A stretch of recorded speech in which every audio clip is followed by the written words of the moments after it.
कोई के घर ते मक्खन चुरा में, कोई के घर ते दही चुरा में। एक प्रभावती नाम की गोपी एक दिन सब गोपी इनते कह रही, हैरी तुम्हारे घर नंदन नंदन कैसे चोरी कर जाए, मेरे घर तो आ ही ना सके। सब गोपी बोली ऐसा मत कहवे, काउ दिना तेरो नंबर आवेगो तो मजो चका के जावेगो। गोपी बोली मेरो नाम प्रभावती है, ये नंद जी को लाला एरे गेरे के यहाँ जाके चोरी करेगो, मेरे घर में आ ना सके। प्रभावती को छोटो सो एक देवर है, देवर जानते, देवर किसको कहते हैं? पति के भैया, छोटे भैया। तो प्रभावती को एक छोटो सो देवर हो, वो ठाकुर जी को सखा। वो सबरी बातन ने सुनो प्रभावती कहा कह रही है, सोई दौड़ करके ठाकुर जी के पास गए, जय जय। हाँ लाला क्या बात है? बोले आज चोरी कहां करोगे? बोले बा घर में। बोले ना मत करो, आज प्रभावती के यहाँ चोरी होगी। ठाकुर जी बोले क्यों? बोले अरे आज सबंत यूं कह रही कि नंद को लाला मेरे यहाँ चोरी करके दिखाए तो बताऊं मैं, लाला वहीं चलना है। ठाकुर जी बोले अच्छा हमको चुनौती दे रही है? हाँ। बोले या के यहाँ चोरी तो करेंगे करेंगे, प्रसाद दे के आएंगे यार, चलो। अरे तू या की सबरी गतिविधि बता, कितने बजे उठे, कितनो मक्खन निकाले, कहां धरे, कब जावे, जमुना जल भरवे कब जावे, सबरी बाकी एक दिन को पूरा दिनचर्या बता। बाकी देवर ने सुबह लिखना शुरू किया, इतने बजे भाभी उठ जावे, इतने बजे दही निकाले, इतने बजे मक्खन करे, मटकी में धरे, बाद चीका पे टांगे, और ऐसे इतने। अब वास्तव में घड़ी तो होती नहीं, सूर्य के प्रकाश से समय पता चलता था। वो सूर्य जब सिर पे आ जाए तब प्रभावती मटकी लेके जमुना जल भरवे जावे, और जमुना जल भर के कितनी देर में आवे? बोले सूर्य जब या पेड़ के पास आ जाए तब लौट के आवे। मैंने पूरी एक एक जानकारी ठाकुर जी दे दी। महाराज सीआईडी कहां होगी, हमारे ठाकुर जी की सेना देखो।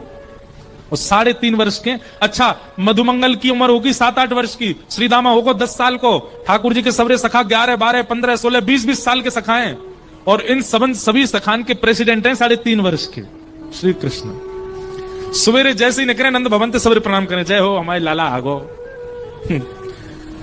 ठाकुर जी ने एक एक गतिविधि देखी, इतने बजे उठे, इतने बजे जावे। ठाकुर जी ने सब सखानते बोली देखो ये मक्खन छीके पे टांग के फिर अपने खाली मटकान को लेके जमुना जल भरवे जावेगी, वही समय हम या के घर के पीछे वाले नीम के नीचे जाके खड़े हो जाएंगे। और भैया सुन तू वाके देवर, पीछे की खिड़की खोल दियो, वहीं पे हम सब भीतर घुस जाएंगे, और भीतर घुस के फिर अंदर काम तमाम करेंगे। या को हमें चुनौती दे रही, हम चोरी ना कर सके। प्रभावती के यहाँ ठाकुर जी पहुंच गए, जैसे ही वो जमुना जल भरवे गई सो ठाकुर जी घुस गए पीछे थे घुस के महाराज 5 सखा, 4 सखा, 3 सखा, 2 सखा, सबके ऊपर ठाकुर जी। और लियो महाराज छीका में ते मक्खन निकार करके स्वयं पाते जाए, नीचे देते जाए। सबरेन ने, सब ग्वालान ने प्रेम पे भर के महाराज खूब मक्खन खायो। मक्खन खावे के बाद सब ग्वाला बोले लाला अब नीचे उतरिया, पेट भर गो। ठाकुर जी बोले पेट तो भर गो पर मक्खन तो बहुत बचो है भाई, या आप कहा करें? लाला छोड़ दे कछु, प्रसादी छोड़ दे। बोले ना ऐसी प्रसादी ना, चुनौती दैया ने हमें, या तो मजा चका के जाऊंगा मैं। सो ठाकुर जी ने कहा कि ऊपर ते छींकाते मटकी नीचे गिर दी, और जैसे ही गिरी तो वहां में खूब सारो मक्खन गिर गयो। अब मटकी की मट्टी तो दूर कर दी, और मक्खन को काटियो, पूरे घर में चौका लगा दियो, पूरी जमीन पे मक्खन मक्खन मक्खन लेप दियो।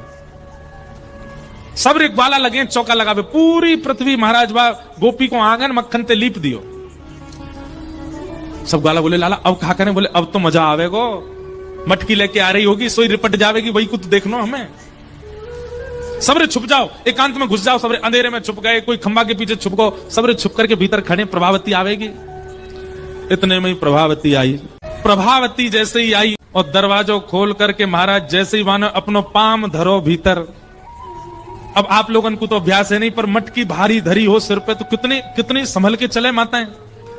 जैसे प्रभावती ने अपनो चरण धरो और धर के जैसे भीतर आई, पाम बा को सर्र करके फिसलो महाराज, जैसे ही गिरी मट को फूट गयो, सबरो यमुना जल मक्खन में मिल गयो।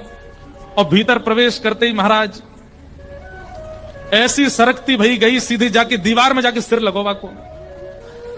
अब तो जैसे उठवे को प्रयास करे फिर गिर जाए, फिर उठवे को प्रयास करे फिर सबरो चीखना। अंत तो गत्वा बेचारी बैठ गई और यूं खिसक खिसक के बाहर आई। ठाकुर जी दूर से देख रहे हैं। प्रभावती ने देखी, तेरे काम होंगे सबरेज। ठाकुर जी बोली और ले ले, हम तो कह रही हम चोरी ना कर सकें, ले ले। और उनके यहां तो चोरी करें तो प्रसाद दिया हमने, ले पकड़ ले हमें। अब तो प्रभावती ठाकुर जी की ओर दौड़ी, सो धड़ाम तो फिर गिरी, उठ ही नहीं पावे। ठाकुर जी सिंह दिखाते बैठेंगा, दिखाते हुए भाज गए मानते खिड़की देने करके। अब प्रभावती तो पूरी मक्खन में लिप गई महाराज, यहां से कोनी फूट गई, यहां से छिल गई, पाम छिल गए। यशोदा मैया के पास गई और मैया तो जाकर के बोली, मैया तुम अपने लाला समझा लो, नहीं तो काउदना देख लूंगी मैं, देखियो मेरा का हाल क्यों जाने। यशोदा मैया निकल के बाहर आई, बोले एरी तो पे कछु काम ना है, मेरे लाला के पीछे पड़ी रहे। कहा क्यों मेरे लाला ने? बोले मैया मक्खन खावे कोई बात ना, लेकिन जे कहा ये नया उधम सी क्यों, पूरे घर में मक्खन लीप के आ गयो, देख मेरे हाथ पांव टूट गए सबरे। मैया तेरो लाला अब बहुत आगे निकल तो जा रहा हो, तू देख ले, तू समझा ले, नहीं तो कहो तो ना मैं देख लूंगी यार। यशोदा मैया भी थोड़ी नाराज है गई, बोले तू कैसे देख लेगी मेरे लाला है, तो तुम दंड दो लाला है। यशोदा मैया बोली जा देना रंगे हाथ पकड़ के लाएगी, वही देना दंड दूंगी। प्रभावती बोली मेरो नाम भी प्रभावती नहीं, अगर मैंने कन्हैया रंगे हाथ नहीं पकड़ो तो। प्रभावती सोचती जा रही है कि मेरी पूरी दिनचर्या इन्हें कैसे पता, ये वही समय क्यों आए जब मैं जमुना जल भरवे गई। तब घर आते ही वहां की दृष्टि पड़ी देवर पे, नेक सो डोल लो यहाँ मां, बोले जरूर यही होगा। बोले ये जाके मेरी नेक नेक जानकारी दे रहो कन्हैया है, तो ये जाके सब जानकारी दे ही रहो, तो फिर यही ते द्वारा ही चोरी को संदेश भिजवाऊं। सो एक दिन प्रभावती जोड़ जोड़ते कहने लगी, अरे कल को मक्खन तो जोर को निकसे को, घर वाले कह रही और देवर सुनो। बोले क्यों कल के मक्खन में? कहा अरे धोरी गैया को दूध मिलो मोए, धोरी गैया को दूध सबन ने ना मिले, वहां में ते बड़ी सुंदर सुगंधी आवे, कल तो वहां को मक्खन जमाऊंगी और वहां को मक्खन ऊपर लगाए के फिर अपने मायके भिजवाऊंगी, आप लोगों को भी ना खान दूंगी। देवर ने सुन ली बात, दौड़ो दौड़ो गयो कन्हैया सुन। बोले प्रभावती तेने मजा चकाए दियो, लेकिन वो तो बाय तो कुछ फर्क ही ना पड़ो, वो तो कल दूसरा मक्खन निकाल रही है और यूं कह रही है अपने मायके भेजेगी। लाला अगर जे मक्खन हमने नहीं चुराया तो हमारो गोकुल में रहनो व्यर्थ है, जे मक्खन तो हमें। ठाकुर जी बोले अच्छा मायके के काजी मक्खन रोक रखो है? बोले हम रुक जाए तो हम ही चुरावेंगे। दूसरे दिन प्रभावती मक्खन आदि चीका पे टांग करके और खाली मटका लेकर के देवर को दिखाते हुए निकली घर से कि मैं जा रही हूं जमुना जल भरवे। और जैसे ही निकल के बाहर गई, खिड़की पर ठाकुर जी पीछे छुपे खड़े, वहां के निकलते ठाकुर जी भीतर कूद गए। प्रभावती गई नेक दूर से घूम के वही खिड़की से वो भीतर आ गई और भीतर आके छुप के खड़ी है गई। देखो तुम्हारा सबरे 5 4 3 2 सबके ऊपर ठाकुर जी मक्खन निकाल रहे हैं। जैसे ही वाने देखी कि ठाकुर जी ने छीको पकड़ लिया, इतने में एक बांस को डंडा लेकर के भगी। और जैसे ही प्रभावती आते देखी महाराज, सबरे ग्वाला तो ऐसे घबराए जैसे हवा आगो, अरे लाला हवा आगो। हवा देख करके सबरे भाज गए, ठाकुर जी लटके रह गए ऊपर ही और ठाकुर जी झूल रहे हैं, सब भाज गए मारते। अब प्रभावती अपना डंडा लेके नीचे खड़ी है, नीचे उतर के आज तो रंगे हाथ पकड़ो, मैंने अब लेके जाऊंगी। ठाकुर जी बोले देख प्रभावती ऐसे मत करे, मैं छोटा सा लाला हूं, मेरे लग जाएगी। बोले तू कछु छोटा ना है, तेरे पेट में 1.5 हाथ की दाढ़ी है, बहुत उद्यमी है तू, आज तू पकड़ में आयो मेरे, नीचे आ तू। ठाकुर जी जैसे तैसे नीचे आए, ठाकुर जी को हाथ पकड़ लियो। बोले यशोदा कह रही रंगे हाथ पकड़ के लियो, आज पकड़ लियो मैंने, अब चल तू। और महाराज प्रभावती घूंघट निकाल के और पूरे गोकुल में हल्ला करती जा रही है, देख लो रे सबरी, तुम सबरी आके गुणन ने गाती रहो, ऐसी चोरी करे, ऐसो करे, पकड़ में ना, देखो मैंने पकड़ लियो आज यशोदा मैया के पास लेके जाऊंगी, वही तो दंड दिलवाऊंगी आए। ठाकुर जी बेचारे व्याकुल रहे, बोले मैया बहुत मारेगी आज। ठाकुर जी ने पीछे मुड़ करके देखी, सबरे सखा चल रहे हाथ जोड़ते हुए। बोले लाला संस्था बंद करनी पड़ेगी आज तो, अब प्रेसिडेंट ही हमारी जमानत जब्त है भैया। ठाकुर जी बोले ऐसे काम नहीं चले, कछु तो करना पड़ेगी। सो ठाकुर जी ने धीरे से इशारों करके प्रभावती को देवर वो बुला लियो अपने पास। अब प्रभावती तो ऐसे घूंघट करके हाथ पकड़ के चल रही है ठाकुर जी को। ठाकुर जी ने देवर को हाथ पकड़ लियो और बात बोले चुप रहियो, खड़ो रहे संग में। और ठाकुर जी बोले भाभी, अरे भाभी तो नेक दया ना आवे, देख मैं नेक सो लाला, और तू मेरो हाथ कितनी जोर से दबा रही है, देख मेरो खून रुक गयो भाभी। प्रभावती चलती है, बात मत बनावे, चलता रहे। अरे ना भाभी मैं कुछ यूं थोड़ी कह रहा हूं कि तू मेरो हाथ छोड़ दे, मैं तो यूं कह रहा हूं या को खून रुक गयो भाभी, तू दूसरा हाथ पकड़ ले मेरो।